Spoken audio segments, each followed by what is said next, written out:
안녕하세요. 내년 3월에 결혼을 앞두고 있다가 결국 며칠 전 파혼한 여성입니다. 저도 남들처럼 연애하다 자연스레 결혼으로 이어져 봄날에 신부가 되는가 했더니 쉬운 일이 없네요. 그래도 공부나 사업은 제가 노력하는 만큼 어느 정도는 결과가 나와줬는데 결혼은 저 혼자 열심히 한다고 되는 일이 아니라 그런 거겠죠. 아무튼 일단 가까운 사람들에게만 성격 차이로 결혼을 못하게 될 것 같다고 운을 띄워놓긴 했어요. 그래도 분명히 뒤에서 이런저런 이야기가 나오겠지만요. 남자친구와 파혼하게 된 이야기를 시작하기 전 먼저 저에 대해서 이야기를 좀 해보자면 일단 저는 대학 자체는 그저 그런 곳을 나왔어요. 그리고 그렇다 보니 대기업에 들어가는 건 꿈도 꿀 수 없었죠. 그래서 그럼 다니기라도 쉽게 집 근처로 알아보자 생각했다가 직원 수 10명도 되지 않는 말 그대로 가족이 똘똘 뭉쳐 운영해 나가는 회사에 들어갔습니다. 그리고 회사 생활을 시작한 지 6개월 만에 왜 사람들이 그렇게 진저리를 치는지 아주 뼈저리게 알겠더라고요. 제가 회사를 다니는 건지, 사장 아들 뒤치다꺼리를 하고 있는 건지, 도통 알 수가 없었으니까요. 그런데 그런 와중에 친하게 지내던 언니가 자기가 일하는 샵에서 직원을 구하는데 한번 해보겠냐대요. 그래서 냉큼 좋다 하고 그렇게 이쪽 사업에 발을 들이게 되었습니다. 그리고 그게 계기가 되어 지금은 어엿한 에스테틱 피부샵의 사장이 되었네요. 사업이라는 게 처음부터 잘 된 것은 결코 아니었어요. 처음 시작하는 과정에서는 사기도 2번이나 당할 뻔했었고 믿을만하다 생각한 사람한테 뒤통수를 맞은 적도 여러 번이었죠. 그러다 보니 하나부터 10까지 제가 스스로 나서지 않으면 안 되겠다는 생각을 하게 되었고 그때부턴 정말 하루에 2-3시간 자가면서 일을 해나가기 시작했어요. 그리고 그런 생활을 4년 정도 하니까 어느 정도 입소문이 나면서 좀 유명하다는 사람들도 오기 시작하더니 방송도 타게 되고 연예인 고객도 받게 되고 그래서 10년 차인 지금은 웬만한 직장인들보다 한 달에 3-4배는 더 벌어요. 이 사업도 성수기 비수기가 있어서 성수기엔 더 많이 벌고요. 아무튼 그렇게 사업은 성장을 시켰는데 정작 제 몸 돌보기를 소홀히 했더니 언젠가부터 체력이 예전 같지 않다는 게 느껴지대요. 그래서 운동을 시작하게 되었죠. 그리고 그 와중에 만나게 된 게 바로 남자친구였어요. 남자친구가 제 운동을 담당하는 트레이너였거든요.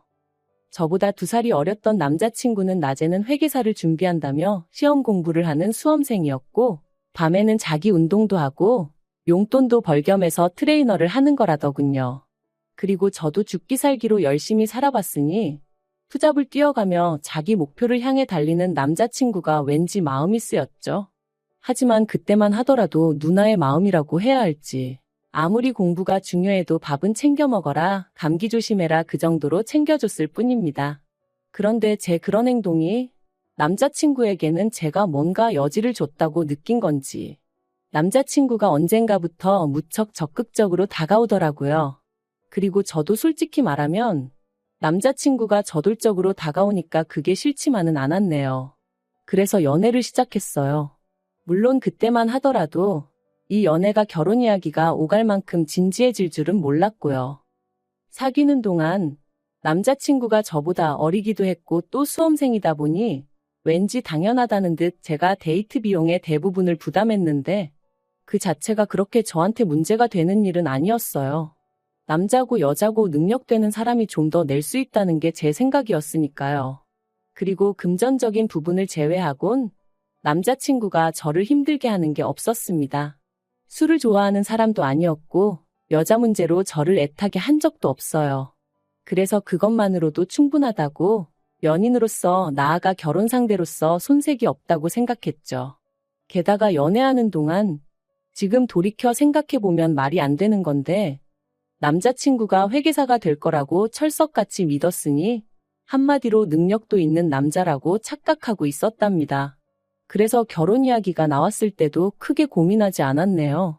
신혼살림은 제가 가진 아파트에서 시작하면 된다. 혼수도 이미 어느 정도 채워져 있으니 문제없다. 그렇게 단순하게 생각한 거죠.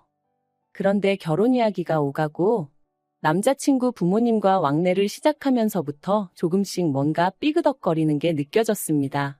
일단 양가 어른들에게 인사를 드리러 다니는 문제에 있어서부터 어머님과 부딪히게 되었거든요. 일단 저는 양가 부모님께는 당연하고 좀 더 나아가서는 조부모님한테까지는 인사를 드리러 가는 게 맞다고 생각했어요. 친척분들에게도 인사를 드리면 좋겠지만 그건 다들 모이실 일이 있다면 가능한 거고, 그렇다고 저희가 인사를 드려야 하니 모이시라 하는 건 또 경우가 아니라고 생각했죠. 그런데 어머님은 저와는 생각이 많이 다르셨습니다. 일단 부모님, 조부모님은 당연한 거고, 시댁친가 외가 어른들도 전부 다 따로따로 한 집씩 찾아뵙는 게 예의라고 하시는 거예요. 그런데 저는 제 사업을 하는 사람이다 보니 그렇게 무턱대고 시간을 쓸 수 없는 상황이었거든요. 거기다 결혼 준비라는 게 앉아서 되는 게 아니라 저도 저 나름대로 알아봐야 할 것들이 많았고요. 하지만 어머님은 제 그런 사정은 전혀 고려해주지 않으셨습니다. 오히려 제가 그렇게까지 시간을 내기는 어렵다고 하니 단박에 그건 어른들이 알 바가 아니라시며 처음부터 그렇게 제 입맛대로 하려고 들면 되냐 하셨으니까요. 솔직히 당황스럽기도 하고 황당하기도 하고. 하지만 그때만 하더라도 기왕이면 어머님께도 잘 보이고 싶었고 잘 지내고 싶었기에 무작정 죄송하다 했네요. 그러다 둘째 시이모님을 만나 뵙기로 했던 날이었어요. 점심 먹고 커피 마시고 하면 5시쯤에는 헤어지겠구나 싶어서 저녁에는 제 삼촌에게 남자친구를 소개시킬 생각이었죠. 남자친구에게도 이 일정을 미리 알려주면서 자리가 길어지지 않도록 중간에서 적당히 끊어달라고 했고요. 여담이지만 제가 이런 부탁을 미리 했던 건 일전에 큰이모님을 만났을 때도 점심 먹고 커피 마시고 헤어지기로 했었는데 큰이모님이 갑자기 어디 백화점을 좀 가봐야 한다며 같이 가자고 저희를 이끄셨고 그렇게 이리저리 끌려다니는 바람에 제 저녁 일정이 다 어그러졌었기 때문입니다. 남자친구가 어머님한테 저희가 가봐야 한다고 말을 하긴 했는데 어머님이 큰이모님이 저희 때문에 서울까지 올라오셨는데 그게 무슨 소리냐며 크게 화를 내셨었거든요. 그래서 이번엔 남자친구에게 미리 분위기 파악하고 적당히 정리 좀 해달라고 부탁을 한 거였죠. 그리고 아니나 다를까 약속 당일 둘째 이모님은 난데없이 제가 운영하는 샵에 가보고 싶다. 연예인들도 온다며 나도 한번 관리 좀 받아보자 그러시는 겁니다. 그래서 제가 저희 샵은 예약제고 보통 2주 전에는 예약이 다 차서 힘들다 말씀드렸는데 어머님이 네가 사장인데 안 되는 게 어딨냐며 당신이 시이모님 볼라치 있네 없네. 게다가 시간은 자꾸만 길어지니 제 마음이 너무 초조하더라고요. 그래서 남자친구를 쳐다봤는데 어이없게도 남자친구가 저더러 저녁 약속을 좀 늦추면 안 되냐고 묻더라니까요. 어찌나 황당하고 기도 안 차던지 결국 참다 못한 제가 저랑 남자친구는 저희 삼촌이랑 선약이 있어 이제 가봐야 한다. 샵에 오고 싶으시면 미리 전화 주시고 예약해달라 말씀드렸습니다. 그랬더니 어머님이 저더러 어떻게 약속을 이중으로 잡을 수가 있냐면서 소리를 지르시는 거예요. 그 사람 많은 카페에서 말이죠. 순간이었지만 어찌나 쪽팔리던지. 그리고 한편으론 도대체 나를 뭘로 보시고 소리를 지르시나 싶은 게 언짢기도 했어요. 그래서 어머님께 남자친구야 수험생이니 자기 마음대로 시간 조절을 할 수 있어서 상관없는지 모르겠지만 저는 엄연히 사업하는 사람이고 시간이 금인 사람이다 그러니 이해 좀 해달라 했습니다. 그리고 양가에 다 인사를 드리려면 약속은 2중이 아니라 가능하면 3중으로 잡아야 할지도 모른다고 그 또한 이해해달라고 부탁을 드렸죠. 그랬더니 어머님이 아니 니네 가족들도 다 본다고 그러시는 거예요. 그래서 제가 그게 왜요? 하고 반문하니 결혼하고도 그렇게 친정 식구들 다 만나고 그러고 지내려고 하고 또 물으시는 거예요. 이건 무슨 질문이 이 모양인가 싶은 게. 그래서 가족이잖아요. 하고 대꾸했습니다. 그러자 어머님이 여자가 결혼하고 나서 친정기웃거리는 것만큼 꼴보기 싫은 게 없는 법이라면서 집에 가서 저희 어머니랑 얘기를 좀 해보라며 혀를 차셨어요. 도대체 뭐가 문제인 건지 도무지 이해가 안 되더라고요. 그리고 이 일로 저와 남자친구는 다툼 아닌 다툼을 하게 되었습니다. 남자친구는 자기 어머니가 옛날 분이라 그러신 거라며 저한테 너무 의미부여를 하지 말라 했지만 아무리 옛날 분이라고 해도 그렇지 보고 듣는 것도 없으신가 싶기도 하고 결혼 전부터 저한테 일이 막 하시는 걸 보니 결혼 후에는 얼마나 심하실지 생각만 해도 죽겠더라고요. 그리고 무엇보다도 중간에서 아무 역할도 하지 못하는 남자친구를 보고 있으니 한심하기도 하고 이 결혼을 하는 게 맞나 싶기도 하고 그런데 이때 어머님이 결정적인 한 방을 날리셨습니다. 사업이 어느 정도 안정권에 들어선 이후로 저는 줄곧 친정 부모님께 매달 200만 원에서 300만 원 사이의 생활비를 드리고 있었고, 이렇게 드려도 제 생활에는 별 문제가 없었어요. 그리고 결혼을 한다고 해서 이 돈을 줄이거나 할 생각도 없었죠. 반면에 남자친구는 수입이라곤 헬스 트레이너로 일하면서 버는 돈이 전부였으니 부모님께 따로 생활비는커녕 용돈도 드리지 못하고 있는 상황이었고요.